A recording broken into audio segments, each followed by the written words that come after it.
Come in. Good morning. Good morning, Danielle Traumatic. How are you doing today? I'm okay, honey. How have you been doing since the last few weeks that we met? It's been really hard trying to get over his loss. It's hard to sleep. It's hard to get up in the morning, take care of my child.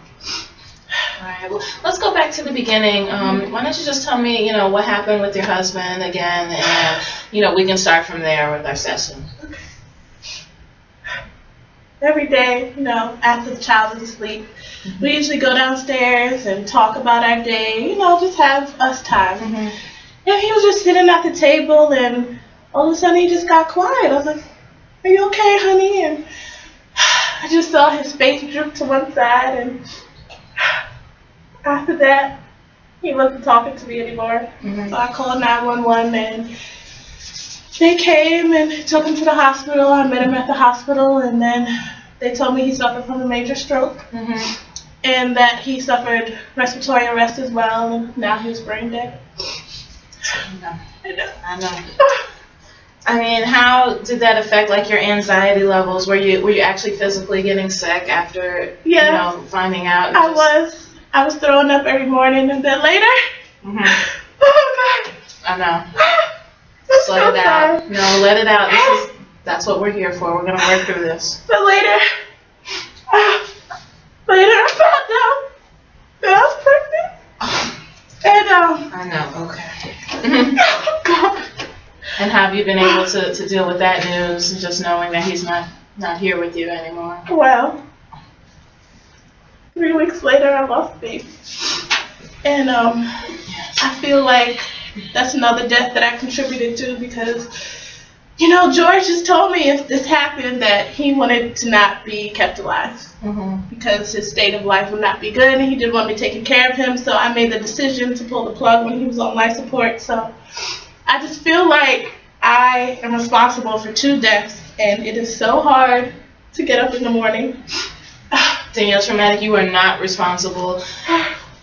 Sometimes things like this happen. I mean, it's no one's fault. It's out of our control.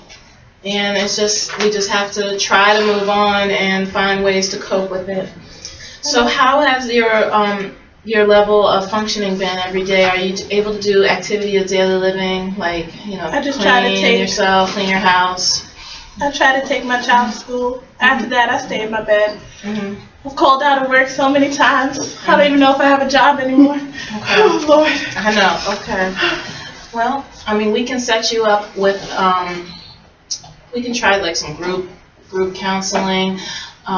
We can just continue to meet, and we can continue to work through this. Okay. But I know I prescribed Lexapro for you, but have you been taking any other prescription medicines or over-the-counter medications to cope? Ativan. Okay. A glass of wine. Okay. A shot. Does that count? Yes, that would be a coping mechanism. Okay. But I think that's something we can work on, and maybe we could get you involved with some maybe Alcohol Anonymous classes. Oh no, I'm not an alcoholic now. Okay. I just needed some time to sleep. That's all. Okay. Well, we can definitely address that. Okay. All right. But have you been using any other coping mechanisms to deal with it outside of the prescribed and over-the-counter medications? Try to do deep breathing. Lay in my bed and just have everything closed. No lights. Sometimes guided imagery, and I have his pictures all over the house. I try to cope that way. Okay.